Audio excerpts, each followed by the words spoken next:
कोशिश की, मंत्री आए यहाँ, मंत्रियों ने आगे समझा, 8 घंटे मीटिंग चलती है क्या? वो डराने की कोशिश कर रहे हैं, हल निकालने की बजाय विद्यार्थियों को डराने की कोशिश कर रहे हैं। तुम्हारी ज़िंदगी खराब हो जाएगी। ज़िंदगी तो खराब, क्या उनकी ज़िंदगी का तो सवाल है जिसके लिए आंदोलन कर रहे हैं। आप अपनी यूनिवर्सिटी में आए, कैसा लगा आपको? हमारे टाइम में भी बहुत कुछ बातें होती थी। मैं एक छोटी बात बताऊं, एक बार यहाँ बाढ़ आ गई थी हरियाणा के अंदर। लांबा साहब वाइस चांसलर थे, मैं प्रेसिडेंट था। हमने नोटिस लगा दिया कि 7 दिन के लिए यूनिवर्सिटी को बंद करें। यूनिवर्सिटी के प्रेसिडेंट थे आप? हाँ, यूनिवर्सिटी के प्रेसिडेंट। तो लांबा साहब ने बुलाया, मैं वीसी साहब ने कि 7 दिन तो एकेडमिक काउंसिल फैसला करती है, कैसे कर दिया ये शोकन साहब? मैंने कहा जी देखो, हम आपके बच्चे हैं और आपको बच्चों की तरह ट्रीट करना चाहिए। बच्चे घर जाना चाहते थे, घर दिया, और मैं भी तो एकेडमिक काउंसिल का पार्टी हूँ। उस समय बातें हो रही हैं। अगर संगठन चुना हुआ संगठन होता तो आज ये इल्ज़ाम लगाने की कोई नहीं कि कांग्रेस चला रहे हैं या किसको कोई कम्युनिस्ट चला रहे हैं या लोक दल चला रहे हैं। ये तो जब भी कोई आंदोलन होता है हरियाणा के अंदर, तो ये बीजेपी सरकार की एक फितरत बन गई है ये कहना कि इसके पीछे फलाने का हाथ है, धिकड़े का हाथ है। आज तो जब आंदोलन चलता है तो हर आंदोलन प्रेमी और जो जायज़ मुद्दों को मानते हैं वो तमाम लोग समर्थन करेंगे और आंदोलनकारियों को समर्थन लेना चाहिए, इसमें कोई बुरी बात नहीं। फूल सिंह शौकत भी छात्र राजनीति से निकले हैं, तब आपके टाइम पे छात्र संघ के चुनाव भी हुआ करते थे, आज छात्र संघ के चुनाव नहीं है, तो आप किस तरह की कमी मानते हैं और छात्र संघ चुनावों का क्या महत्व मानते हैं? हमने बस पास की मांग उठाई, पूरे हरियाणा के अंदर ज़बरदस्त आंदोलन हुआ था और 35 टिकटें लगती थी पहले। 35 टिकटों का पास बनता था विद्यार्थियों का, 2 टिकटों का पास बनवाया। बहुत बड़ा आंदोलन। ये जब चौधरी देवीलाल जी थे, ये तब का आंदोलन की बात कर रहे हैं? 78। नमस्कार साथियों, हरियाणा एग्रीकल्चर यूनिवर्सिटी में बैठे जो स्टूडेंट्स एजिटेशन पर बैठे हैं उनके द्वारा एक महापंचायत की कॉल दी गई थी। महापंचायत में हरियाणा एग्रीकल्चर यूनिवर्सिटी के एलुमनाई कॉमरेड फूल सिंह शौकत जी भी आए हैं, जो कि पहले प्रेसिडेंट भी रह चुके हैं। नमस्कार सर। नमस्कार। कैसे हैं आप? ठीक ठाक, आप सुनाओ, कैसे? ठीक हो? बहुत बढ़िया जी। आपका बहुत बहुत धन्यवाद, आपके दर्शकों का बहुत धन्यवाद। आप अपनी यूनिवर्सिटी में आए, कैसा लगा आपको? हाँ, यूनिवर्सिटी से हमारा बहुत लगाव है क्योंकि मैं 6 साल तक यहाँ रहा। मेरा छोटा भाई यहाँ PhD करता था, वो रहा। मेरी बेटी ने इस यूनिवर्सिटी PhD की। तो इस यूनिवर्सिटी से हमारा व्यक्तिगत तौर पर, पारिवारिक तौर पर भी हम इसको घर जैसा मानते हैं और इसीलिए आज बच्चों के ऊपर जो ये अत्याचार हो रहा है इसको लेकर के हम आज पहली बार नहीं आए, पहले भी हम कई बार आ चुके हैं और आज पंचायत में शामिल होकर के हमने इनका समर्थन किया है, जायज़ मांगे। तो इन मांगों पर आए तो आपको क्या लगता है कि ये जो मांगे नहीं मानी जा रही हैं, फिर एक जो कमेटी बनाई गई थी उसमें जो मंत्री थे डांडा साहब, उनकी तरफ से भी टिप्पणी आई कि बच्चों ने वीसी को हटाने की मांग बाद में करी, पहले हमें वो करा, मतलब मौके पर चेंज होते रहे। और भी कई टिप्पणियाँ आई जैसे कि इस आंदोलन को कांग्रेस चला रही है, इसकी स्क्रिप्ट तो जब इस वीसी के खिलाफ विधानसभा में आवाज़ उठी थी तब से उठ रही है। तो इन सब को आप किस तरह से देख रहे हैं?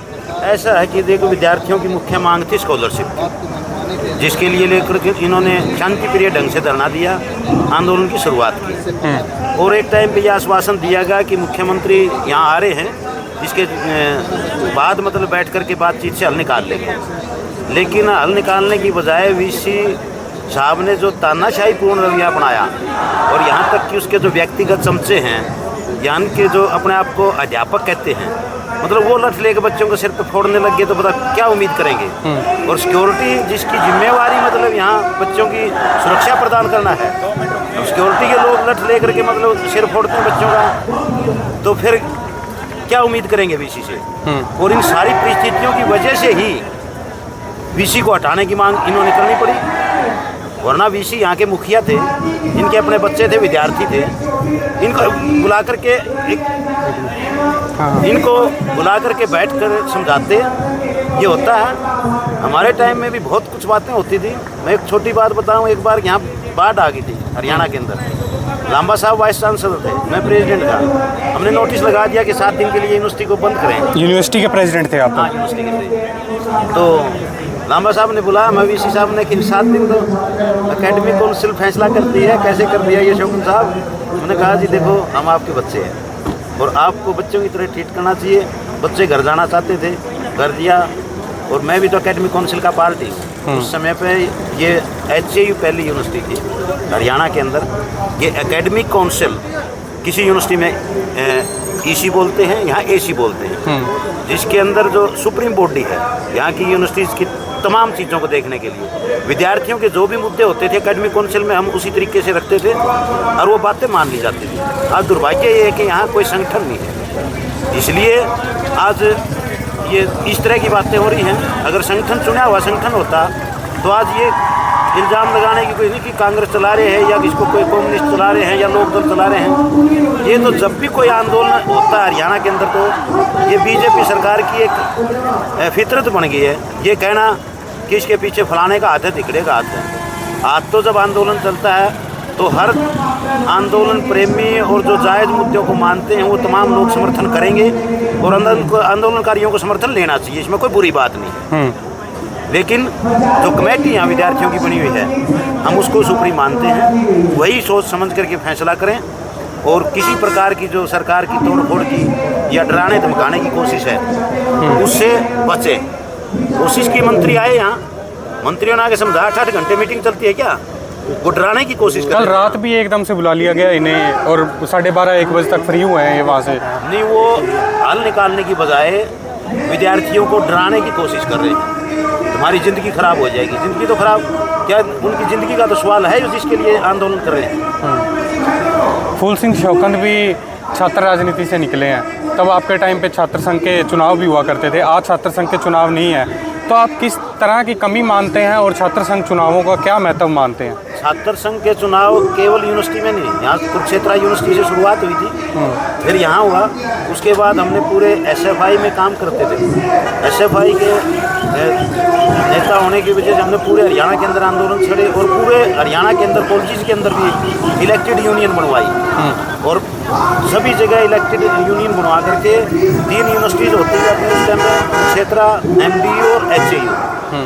तो हमने भिवानी के अंदर एक बहुत बड़ा सम्मेलन इलेक्टेड प्रेसिडेंट्स का बुलाया जिसमें 99 कॉलेज के प्रेसिडेंट थे। अच्छा। और एक बड़ा मुद्दा उठाया था हरियाणा के अंदर। आज जैसे हालात नहीं थे, देहात में 30-30, 40-40 किलोमीटर बच्चों को देहात में से शहरों में पढ़ने के लिए आना पड़ता था। हॉस्टलों में इतनी जगह नहीं होती थी, गरीब बच्चे मतलब खर्चा नहीं उठा सकते थे। हमने बस पास की मांग उठाई, पूरे हरियाणा के अंदर ज़बरदस्त आंदोलन हुआ था और 35 टिकटें लगती थी पहले, 35 टिकटों का पास बनता था विद्यार्थियों का, 2 टिकटों का पास बनवाया। बहुत बड़ा आंदोलन। ये जब चौधरी देवीलाल जी थे, ये तब का आंदोलन की बात कर रहे हैं? 78। ठीक है। तो अब छात्र संघ के चुनाव होने चाहिए हरियाणा में? छात्र संघ के चुनाव होने चाहिए। दुर्भाग्य से बीच में कुछ ऐसे तत्व मतलब आने लग गए जो पैसे के बलबूते पे, वो जो आजकल राजनीति में भी दिखता है हमें कि पैसे के बलबूते के ऊपर विद्यार्थियों के अंदर गाड़ियों में घुमाना, शराब पिलाना, इस तरह की जो गतिविधियाँ हुई, कई करोड़ों तक पहुँच जाता है इलेक्शन एक MLA का। उससे फिर ये हो जाता था कि आम लोगों में ये चर्चा होगी कि भाई ये तो अफरा तफरी में चाहते हैं बंद है, और उसी के नतीजे से चौधरी बंसी लाल ने ये विद्यार्थियों के चुनाव के ऊपर बैन लगा दिया। हालांकि ये ठीक नहीं है। आज भी यूनिवर्सिटी, सेंट्रल यूनिवर्सिटीज़ हैं जिनके अंदर चुनाव हो रहे हैं। दिल्ली यूनिवर्सिटी जाओ आप, जवाहरलाल नेहरू यूनिवर्सिटी जाओ, हैदराबाद यूनिवर्सिटी जाओ, आज चुनाव होते हैं। पंजाब यूनिवर्सिटी जाओ, चुनाव होते हैं और वहाँ चुनी हुई बॉडी है, तो विद्यार्थियों को एक प्लेटफार्म मिल जाता है अपनी बात कहने का। कॉमरेड साहब, छात्र जो देख रहे हैं आपको, उनका क्या संदेश देना चाहोगे? हम छात्रों को ये संदेश देना चाहते हैं कि ये बीजेपी की जो सरकार है, ये हठधर्मिता और तानाशाही का इसका रवैया है और ये फूट डाल करके आंदोलन को कमज़ोर करना चाहती है। उससे बचने की ज़रूरत है। हाँ, जाति कार्ड भी प्ले करा गया और बाकी सारा कुछ होगा। ये हमारा किसान आंदोलन का भी तजर्बा है, पता नहीं क्या क्या कहा किसान आंदोलन में, लेकिन मजबूती से डटे रहे। और ये आंदोलन अब HAU का नहीं बल्कि पूरे प्रदेश का, आज की पंचायत इस बात का गवाह है कि आज बड़ी संख्या में जितने किसानों के संगठन है, मजदूरों के संगठन है, कर्मचारियों के संगठन है, आज विद्यार्थियों के पक्ष में आके खड़े हुए हैं और सब इसको अपना आंदोलन मानते हैं, अपने बच्चों का आंदोलन मानते हैं और इसको जीत की तरफ ले जाना चाहते हैं। तो ज़रूरत इस बात की है, मेरी सभी विद्यार्थियों से अपील है, खासतौर पे जो कोर कमेटी है, कि वो सरकार की हथकंडों से बचें, षड्यंत्रों से बचें, क्योंकि ये षड्यंत्रकारी हैं। ये जाति के नाम के ऊपर, धर्म के नाम के ऊपर पेरेंट्स को बुला करके किसी अफसरशाही के दबाव में तोड़ने की कोशिश करेंगे, उससे बचने की ज़रूरत है। धन्यवाद साथियों। हाँ, बहुत